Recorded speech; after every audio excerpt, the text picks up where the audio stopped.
tratar de um assunto extremamente importante. E o que eu vou falar aqui hoje para vocês seria até engraçado se não fosse trágico. E eu vou explicar algumas coisas para vocês a respeito dessa questão, desse tema, que tem a ver com os nossos sentimentos. Se nós fôssemos uma pessoa essencialmente racionais, seria muito fácil para a gente suprimir pensamentos negativos, atitudes indesejáveis. Só que a nossa parte racional é controlada profundamente por uma contraparte nossa emocional. Então, muitas vezes, quando nós decidimos, quando nós fazemos escolhas, geralmente são as nossas emoções que fazem isso. Vocês não imaginem como as emoções são importantes na nossa vida. Eu posso dizer para vocês que a maior parte das patologias, das enfermidades, dos conflitos, dos dramas, são influenciados pelas nossas emoções. Eu até costumo dizer assim que a maioria de nós não possui emoções. São as emoções que nos possuem. Então hoje nós vamos falar sobre isso. Aliás, muitas pessoas fazem confusão com relação a emoção e sentimento. O que é uma coisa e o que é outra. E é isso que nós vamos falar hoje aqui. Muito bem. Nós podemos sentir quantos sentimentos? Quais vocês acham que são os sentimentos humanos? Pode falar. Raiva. Não, dor. Dor não é sentimento. Amor. O que mais? Nós podemos sentir 6 sentimentos. O ser humano, basicamente, são 6 sentimentos. Medo, raiva, tristeza, amor, alegria, culpa. Caso vocês queiram se lembrar dos sentimentos, recorde-se do nome Mata. Medo, amor, raiva, tristeza e alegria. Só sobrou C e culpa. Esse sentimento, qual vocês acham que é? Raiva. Muito bem. E esse? Tristeza. E esse? Alegria. E esse sentimento? Medo. E esse?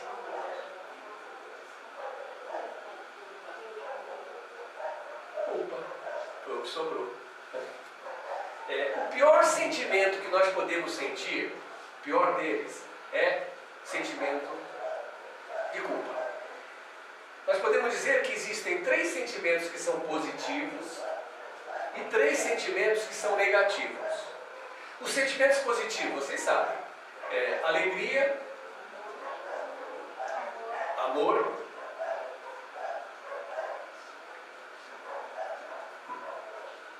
os sentimentos negativos, vocês sabem, raiva, medo e culpa.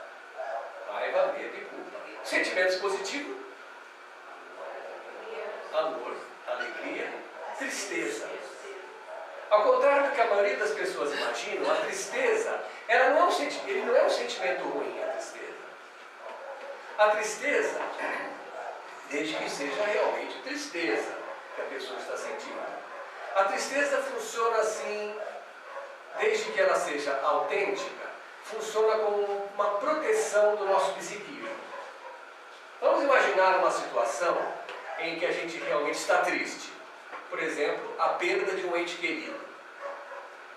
Então, quando o ente querido nosso morre, alguém que a gente ama muito e que nos deixou por algum motivo, se desencarnou ou porque foi embora, então nós ficamos tristes, certo? Mas esse sentimento de tristeza, ele não é negativo, porque é uma reação psíquica a uma situação de perda. Pessoas que não reagem dessa forma, por exemplo, numa situação de perda, elas inclusive têm até mais facilidade de ter um distúrbio psíquico. Às vezes a gente vai, por exemplo, assim, num velório, né? E morreu lá a pessoa querida, e o outro está lá e parece que impassível, parece que ele não sente nada, parece que não está triste. Porque o que a gente espera até socialmente é que a pessoa demonstre a tristeza, demonstre o pesar de ter perdido uma pessoa querida. Então é esperado até socialmente que a pessoa chore, a pessoa se debruça no caixão e derrama aquelas lágrimas.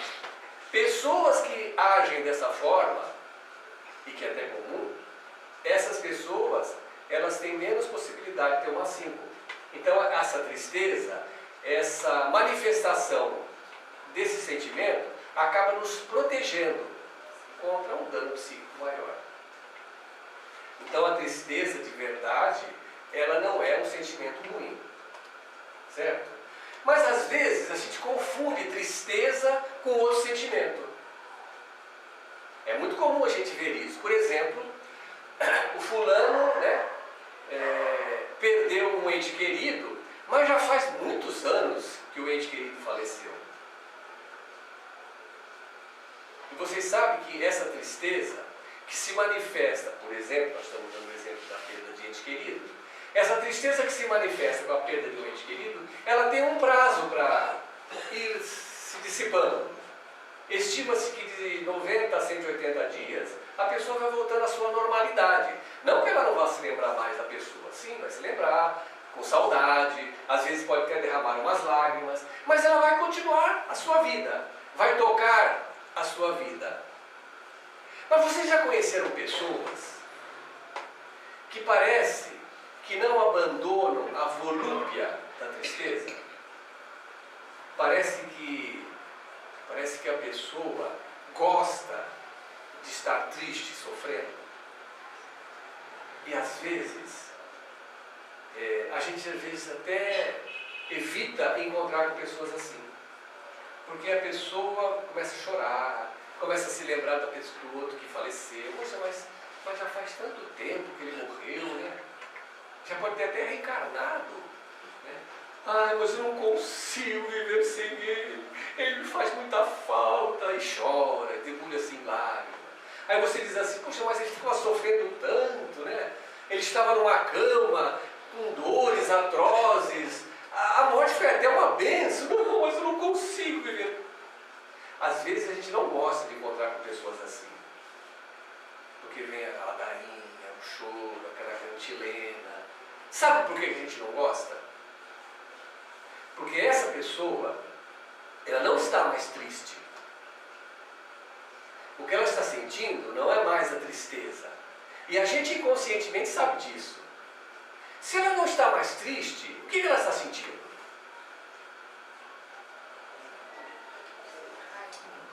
Desses 6 sentimentos que eu falei, medo, raiva, tristeza, amor, alegria e culpa. Se ela não está mais triste, o que vocês acham que ela está sentindo?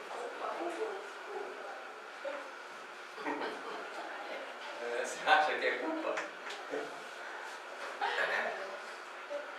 Normalmente, via de regra, essa pessoa substitui a tristeza por raiva. Aí vocês devem se perguntar assim, mas por raiva de quem? Do quê? Raiva do fulano, quem mandou ele morrer? Eu queria ele aqui comigo. Raiva de Deus, que levou ele. Raiva da vida, que não é do jeito que ela quer. Percebe? Por quê? Pessoas que agem dessa forma são pessoas que têm extrema dificuldade em lidar com as coisas que contrariam ela na vida. E aí, quando a gente tem dificuldade para lidar com as coisas que nos contrariam, a gente fica com raiva. E é sobre essa raiva que nós vamos falar hoje. Eu falei para vocês que a raiva não é o pior sentimento. O pior é a culpa. Mas eu já até falei aqui sobre culpa de uma outra vez. Então hoje nós vamos falar da raiva. Muito bem. Gostaria que vocês vissem aí esse gráfico.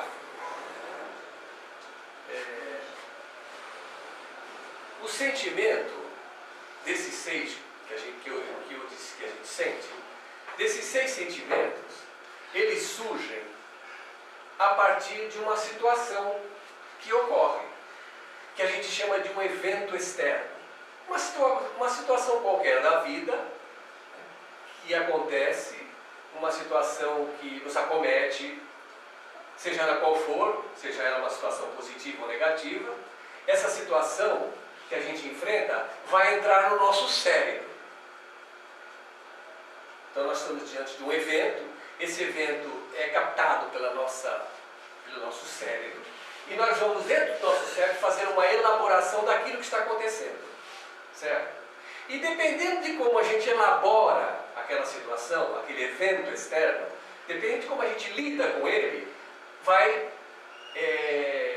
produzir um sentimento, um daqueles 6 que eu falei, certo? Então, dependendo do evento e da forma como eu elaboro esse evento, isso vai provocar um sentimento. E esse sentimento sempre vai gerar uma ação, uma atitude. E essa ação sempre está relacionada com o que sentimento é. Dependendo do sentimento, nós vamos ter uma reação, uma ação, uma atitude que nós vamos tomar. Então as coisas sempre vão ocorrer dessa forma. Os sentimentos, eles sempre vão surgir obedecendo esse roteiro. Um evento qualquer, nós vamos elaborar esse evento dentro do nosso psiquismo, e isso vai gerar um sentimento, e o sentimento vai gerar uma ação. Essa ação é como se fosse a exteriorização do nosso sentimento. É como nós colocamos o sentimento para fora. Então, eu disse para vocês no início que muitas pessoas fazem confusão do que é sentimento e do que é emoção. Sentimento são esses 6 que eu citei para você: medo, raiva, tristeza, amor, alegria e culpa. Emoção é a ação, é como eu utilizo exteriormente aquele sentimento. Por exemplo, eu estou realizando um determinado trabalho, estou fazendo alguma atividade que eu não gosto, e aí eu estou fazendo aquilo com raiva. É emoção. Perceberam? Então a emoção é quando eu exteriorizo aquele sentimento numa atitude. Então sempre vai obedecer dessa forma o encadeamento do sentimento. Muito bem. Existem eventos que ocorrem na nossa vida que a gente pode chamar de evento favorável. Uma situação boa, que vai logicamente provocar um sentimento positivo. Por exemplo, a gente ganha na loteria. Joga no bicho e ganha no bicho. Tem gente que ganha no bicho toda hora, né? Às vezes ganha 5 reais, 10 reais, mas ganha no bicho. Então a gente recebe uma notícia, está diante de uma situação favorável. Por exemplo, de repente a sua namorada ou seu namorado ligou dizendo que quer encontrar com você lá no shopping, porque quer pedir perdão pelo que ele fez e coisas do gênero. Você vai ficar muito, né? Vai ficar muito feliz, ficar muito alegre, vai gerar um sentimento de alegria. Então, esse evento favorável entrou no meu psiquismo, eu elaborei aquele evento e gerou um sentimento positivo, de alegria. E esse sentimento positivo vai gerar uma ação. Então essa ação, sei lá, de repente pode ser sair cantando pela casa, né? Ir no shopping gastar dinheiro, comprar umas roupas novas. Vai gerar uma atitude, uma ação positiva, uma ação que não causa transtorno, certo? Por exemplo, uma notícia agradável de alguém que gosta muito de você e que está conversando com você, é uma situação favorável que gera, por exemplo, um sentimento de amor, certo? Nós vamos elaborar aqui no nosso psiquismo e vai gerar esse sentimento. Mas existem eventos estressores, eventos que nós consideramos desfavoráveis. Então, por exemplo, uma pessoa muito insegura, por exemplo. E uma pessoa muito insegura que está diante de uma situação da qual ela não tem controle, não tem autonomia. Isso pode gerar, então, um sentimento de medo, que é um sentimento negativo, certo? Ou então, por exemplo, uma pessoa muito exigente, uma pessoa que gosta sempre de tudo perfeito, tudo certinho, aquela chamada perfeccionista, que não gosta de magoar ninguém, que não diz não para ninguém, que sempre tem que ajudar as pessoas, ajudar os outros. Quando alguma coisa ao contrário disso acontece, pode gerar nela um sentimento de culpa, que também é um sentimento negativo. Ou então, por exemplo, uma pessoa muito prepotente, que é uma palavra que eu gosto muito de usar, prepotência, porque todos nós somos prepotentes. Não tem ninguém nesse planeta aqui encarnado, pelo menos eu falo pelos encarnados, não tem ninguém no planeta que não seja prepotente. Todos nós somos orgulhosos, egoístas, invejosos, ciumentos, impacientes, intolerantes, arrogantes e prepotentes. Todos nós somos. E o que é uma pessoa prepotente? Uma pessoa prepotente é uma pessoa muito orgulhosa. A pessoa orgulhosa, ela quer se igualar a Deus. O orgulhoso é assim. Ninguém está acima dele. É como se ele estivesse acima de todo mundo. Quais são os atributos divinos? Quais são os atributos que Deus possui? Você sabe que a gente não pode saber quem Deus é, mas a gente não pode deixar de saber o que Ele não pode deixar de ser. Então Deus é infinitamente justo, bom, sábio, tudo no nome infinito. Onisciente, sabe de tudo. Onipotente, poder supremo. Onipresente, está em todos os lugares. Então, um dos atributos divinos importantes é a onipotência. Onipotência o que é? É o poder supremo, o poder maior, o poder infinito. E a pessoa, quando ela é muito orgulhosa, ela quer se igualar a Deus. Só que ela não consegue ser onipotente. E ela acaba se tornando, então, prepotente. E como que é a pessoa prepotente? Qual é a característica de personalidade de uma pessoa prepotente? Vocês sabem?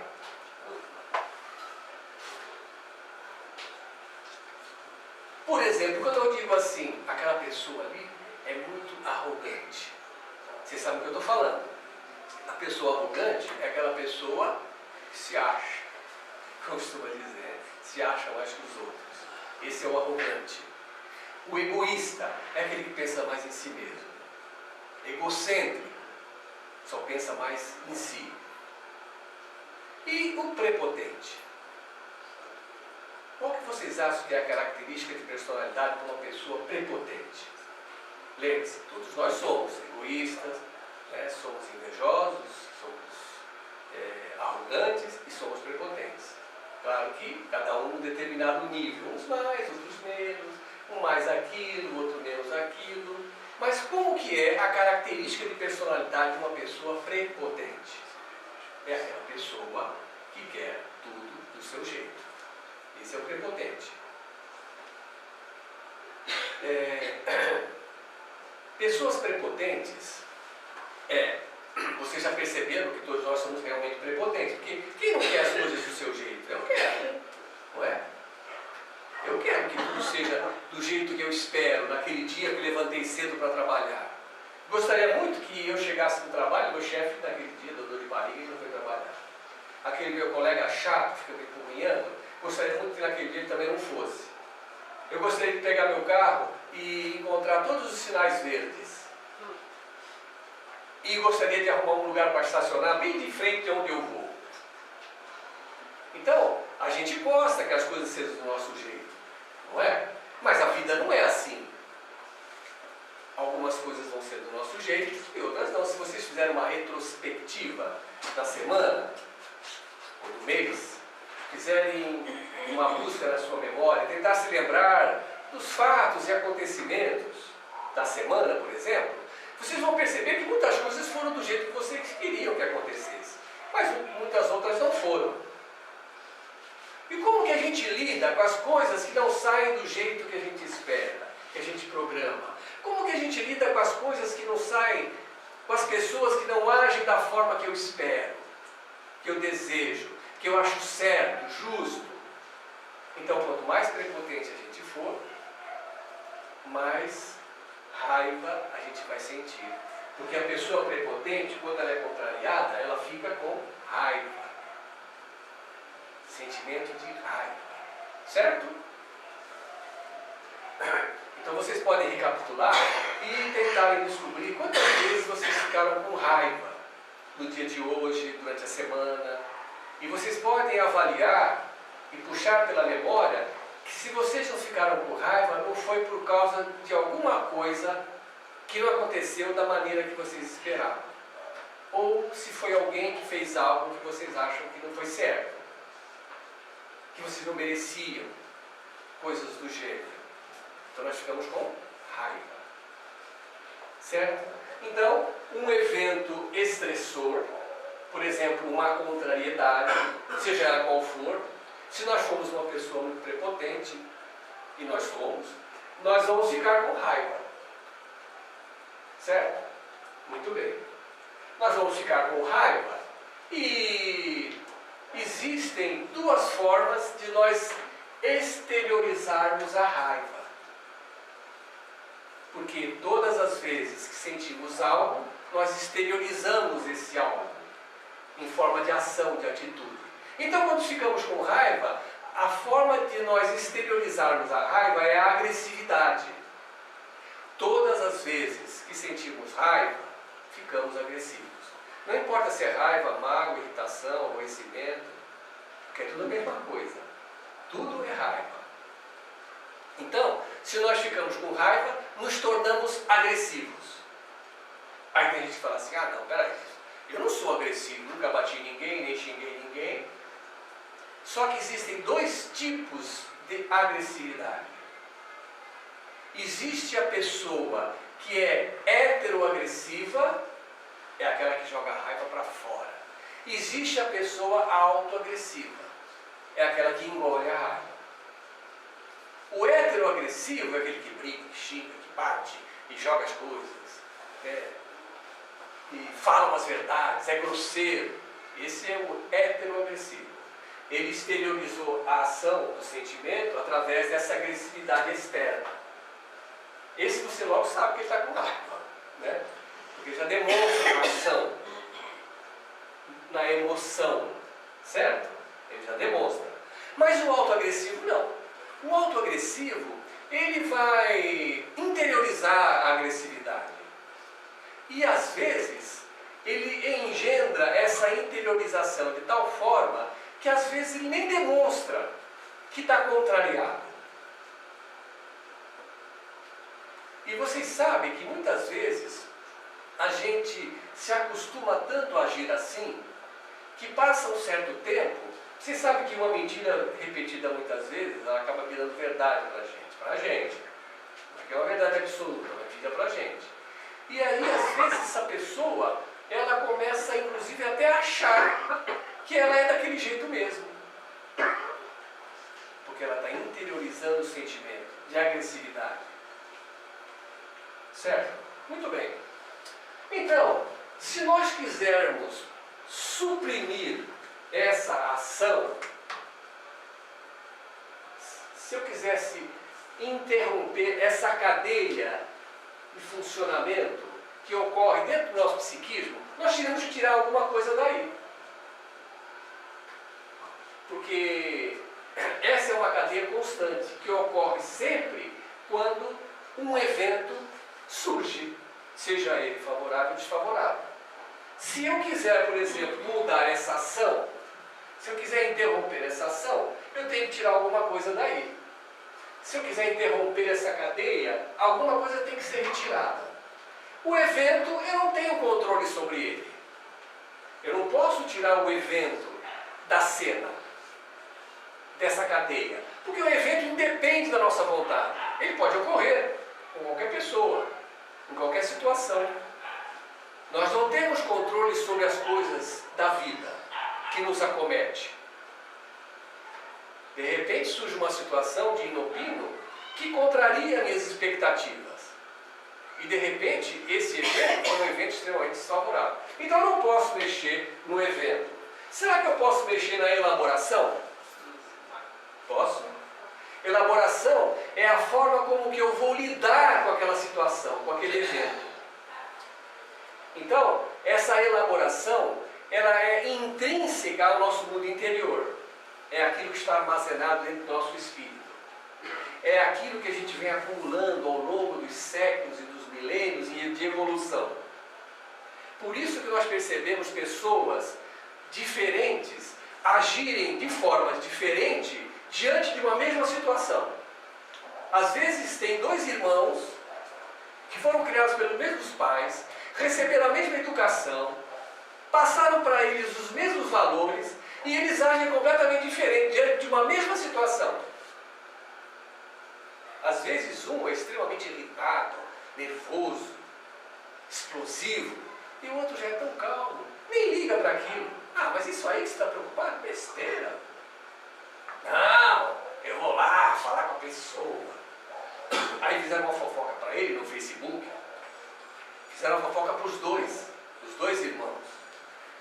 Aí um fica muito nervoso, irritado, aborrecido, fica com raiva, não dorme direito à noite, aí tem pesadelos, esse sofre pra caramba.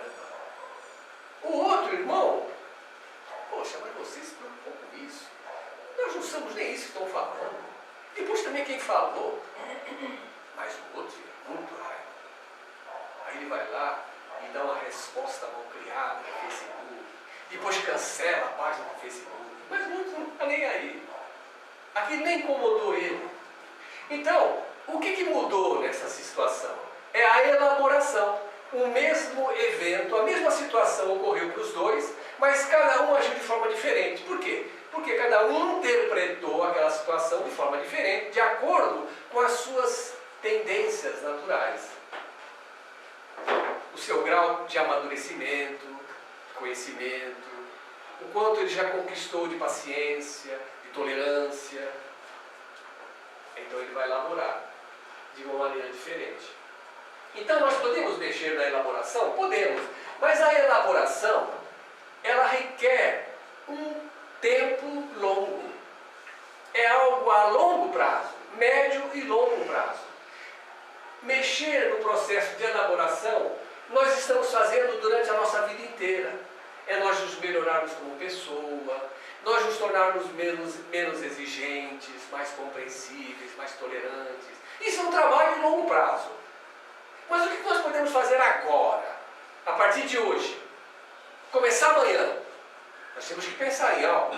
Porque trabalhar a questão da elaboração é algo intrapsíquico. Nós precisamos de tempo para isso. A reforma íntima, né? Tem curso de reforma íntima aqui?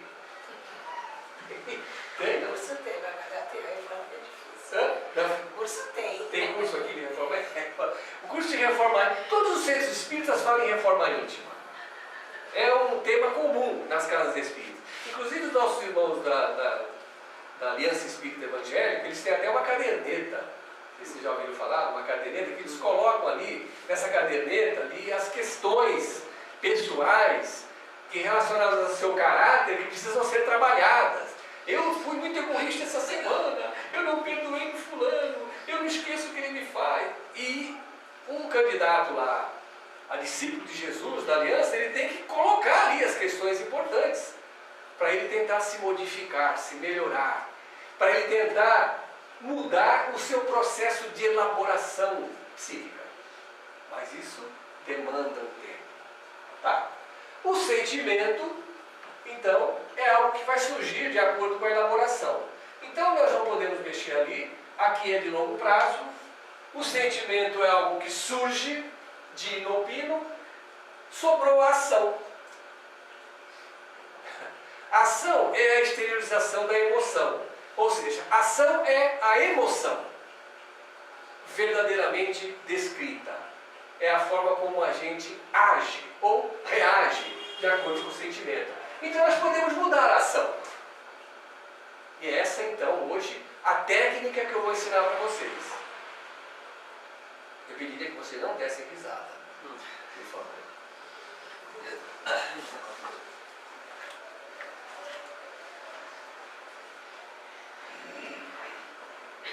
Técnica da inversão da ação. Eu vou explicar para vocês essa técnica, mas antes eu vou contar uma historinha.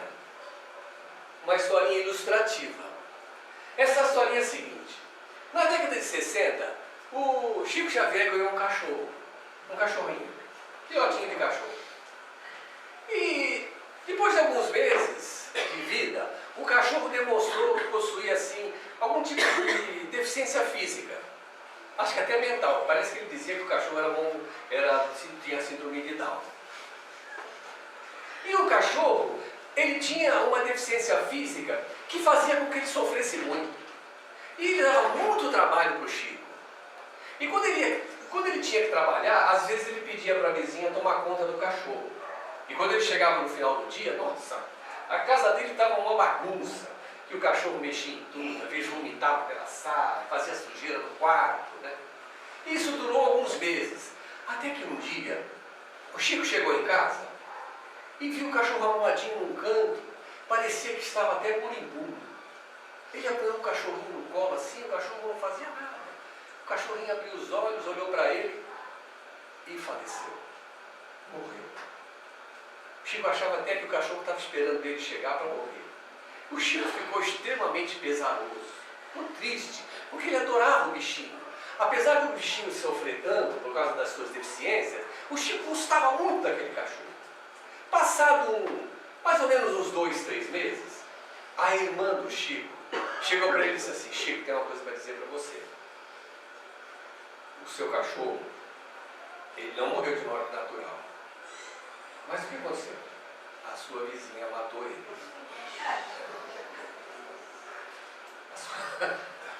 A sua vizinha deu veneno para o cachorro, porque ela não aguentava mais ver o sofrimento do seu cachorro, ela não aguentava mais escutar os latidos dele, os grunhidos dele. E aí então veio aqui e deu veneno para ele morrer. O Chico ficou com uma raiva. Pessoal, todo mundo sente raiva, até o Chico. Nós sentimos raiva também. Eu até falei para vocês aqui naquela paciente, que já falei, né? Não vou contar de novo isso, pelo amor de Deus. Conta mais essa história. Então o Chico ficou com muita raiva da vizinha. Ficou carregando aquela raiva que ficava virando mágoa, porque a mágoa é aquela raiva que a gente internaliza e arrasta com a gente. Vocês sabem que a mágoa nós podemos arrastar conosco durante séculos. Séculos. E o Chico ficou muito magoado. Passado assim umas semanas, um dia o Emmanuel aparece para ele. Chico, os espíritos lá do centro, os nossos irmãos lá, estão reclamando para você largar essa mágoa, porque essa mágoa está atrapalhando os seus trabalhos lá, que a gente precisa desenvolver no centro. Mas como que eu vou tirar essa mágoa do meu coração? Ela matou o meu cachorro. Chico, perdoa, esquece. Como que eu vou perdoar? Como que eu vou perdoar essa irmã cruel que fez isso com o meu cachorro? Chico, Jesus recomendou, está lá, o Sermão do Monte. Não é coisa minha, não. É orientação de Jesus. Fazer o bem àquele que vos aborrece. Mas eu não consigo, então você vai lá, converse com a irmã e tente saber o que ela está mais precisando. Aí você compra de presente para ela. Aí o Chico foi lá, obedecendo o general Emmanuel, foi lá. E ela então disse que estava precisando muito de uma máquina de costura nova, que a dela estava engastalhando a linha. E o Chico então, com seus parcos recursos financeiros, provenientes do seu trabalho no Ministério da Agricultura, comprou uma máquina de costura para a irmã vizinha, em infinitas prestações. E quando então ele foi entregar a máquina de costura para a irmã, para a vizinha agradeceu tanto o Chico, abraçou tanto ele, ficou tão agradecida, tão reconhecida, que de repente o Chico percebeu que aquilo tudo tinha dissipado dentro dele. Ele tinha sentido que aquela mágoa não existia mais. Aquela mágoa não fazia mais parte dele. E é sobre isso que nós vamos falar hoje. Vocês sabem que às vezes, né? Às vezes não, quase sempre, eu estou entrevistando o paciente no consultório, e quando nós estamos falando desse assunto, da raiva, da dificuldade que a gente tem de lidar com a contrariedade, e acabamos nos tornando extremamente raivosos, aborrecidos, irritadiços, eu sempre pergunto para o paciente assim: quando você fica com raiva, o que é que você tem vontade de fazer? Eu falo assim: não é que você faça, mas qual o primeiro pensamento que surge? Porque geralmente pessoas, principalmente pessoas autoagressivas, né, elas não exteriorizam a agressividade, mas ela pensa em fazer algo, passa na sua mente qual o primeiro impulso. Então surgem várias definições de temperamento agressivo. Então as pessoas vão falando que sentem: quando eu fico com raiva, eu tenho vontade de fazer tal coisa, tal coisa. Às vezes eu pergunto assim: mas você é vingativo? Aí a pessoa fala assim: é difícil alguém achar que é vingativo. Mas eu pergunto assim, por exemplo, quando alguém faz algo que você não gosta, que você fica com raiva, você nunca pensou assim: olha, ele vai ver, Deus vai castigar ele. Ele vai ver o que vai acontecer com ele na outra vida. Você está desejando o mal. Então você é vingativo. Você está É que nós hoje sutilizamos a vingança. Tornamos uma vingança uma coisa assim mais esmerada, talvez até mais equilibrada, mas continuamos nos vingando. Então, por exemplo, a pessoa fica com raiva. Quem não se viu diante de uma situação dessa? Vontade de falar umas verdades na cara da pessoa. O autoagressivo, ele não faz isso. O heteroagressivo até faz, até xinga, briga, né? Mas o autoagressivo não. Vontade de falar umas coisas, umas verdades. Quando você pensar essas coisas, você faz o seguinte: elogie. Você está invertendo a ação. Olha, isso pode soar até falso. Isso pode soar assim: poxa, mas eu estou querendo matar a pessoa, estou querendo ofender ela, xingar ela, eu vou elogiar? Não está sendo uma falsidade? Não é? Pode estar sendo uma falsidade muito grande. Mas olha, vou dizer uma coisa para vocês: é melhor do que você ficar pensando em falar mal dela. E olha, não fui eu que estou ensinando isso. Foi Jesus. Fazei o bem àquele que vos ofende. Então, se você tiver vontade de dizer umas verdades, ofender a pessoa, faça um elogio. Experimente fazer isso. Experimente. Alguém fez algo, você tem vontade de falar na cara dela. Faça um elogio. Puxa, mas como você está bonita. Gostei tanto do seu corte de cabelo. E essa pintura que você fez, nossa. Você até emagreceu. Às vezes não emagreceu nada. Você fala que emagreceu. Ela vai gostar. Por exemplo, quando surgiu uma situação dessa, é muito comum, fiquei com raiva, vontade de dar um soco na cara da pessoa, de agredir ela. Quem já não se viu diante de uma situação dessa? Quando vocês se viram diante disso, vocês dão um beijo. Você está com vontade de dar um soco? Dá um beijo. Dá um abraço. Experimente fazer isso. Parece brincadeira, até pedir para vocês não rirem. Por exemplo, uma outra situação, vontade de pular o pescoço e enforcar. Isso é muito comum. Vocês sabem que às vezes a gente pensa certas coisas e a gente nem gosta daquilo que a gente pensa. Por exemplo, quem já não estava dirigindo o seu carro e de repente um motoqueiro cruzou a sua frente, inadvertidamente, displicentemente, cortou você? Quem daqui, lá no fundo, não pensou: gostaria que eu batesse com a cara no poste? Mas a gente já logo desvia aquele pensamento.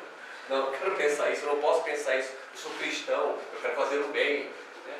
Então, eu preciso modificar. Então, quando você tiver vontade, por exemplo, de pular no pescoço de alguém, enforcar esse alguém, faça o seguinte: dê um colar de presente.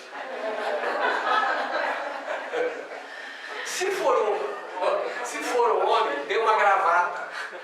Não é gravata de forma, é gravata. Ok. Outra situação comum, né? Desejar o mal para os outros. Eu quero que na outra vida ele nasça aleijado para ele ver o que é bom. Eu quero que ele sofra, que Deus castigue ele.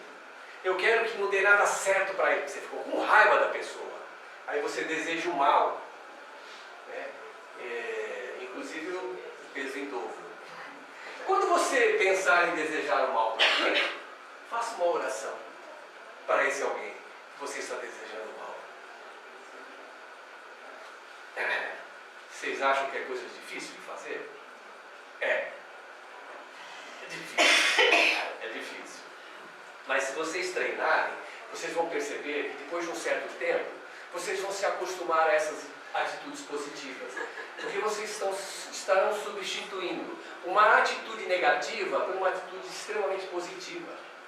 Em vez de desejar o mal, vocês vão estar orando pela pessoa. Em vez de querer enforcar ela, vocês dão um presente, um broche, um colar. Mesmo que soe falso, de início, procurem fazer. Uma outra situação também comum, vontade de sumir, desaparecer. Tem muita gente que fala assim: você fica com raiva, você tem vontade de sumir, desaparecer, não deixar nem rastro. Quando você se vê numa situação dessa, lembre-se que você está no lugar onde você tem que estar. Nada nos acontece que não seja necessário para nós. Eu costumo dizer que não nasce uma espinha no nosso rosto se não for necessário, se não tiver algum objetivo. Nós não somos injustiçados de forma nenhuma. Nada que nos acontece vai ser contra a vontade de Deus, porque senão Deus seria injusto. E Deus não é injusto. Portanto, se Deus não é injusto, ninguém é injustiçado. Eu posso cometer uma atitude injusta. E as pessoas geralmente fazem isso. Eu posso cometer uma atitude injusta e essa atitude injusta atingir alguém. Essa pessoa não foi injustiçada. Porque nós não passamos por nada que não seja necessário, que não esteja dentro dos nossos compromissos kármicos. A gente achar que está sendo injusto, que eu não merecia aquilo que aquela pessoa fez para mim, que eu não merecia aquilo que ela falou, que eu não merecia isso que a vida está me negando. Quando eu me achar que eu estou sendo injustiçado, é porque eu estou sendo muito imaturo e não estou acreditando realmente nessa realidade espiritual que o Espiritismo me ensina com tanta propriedade. Eu costumo dizer que não existe bala perdida.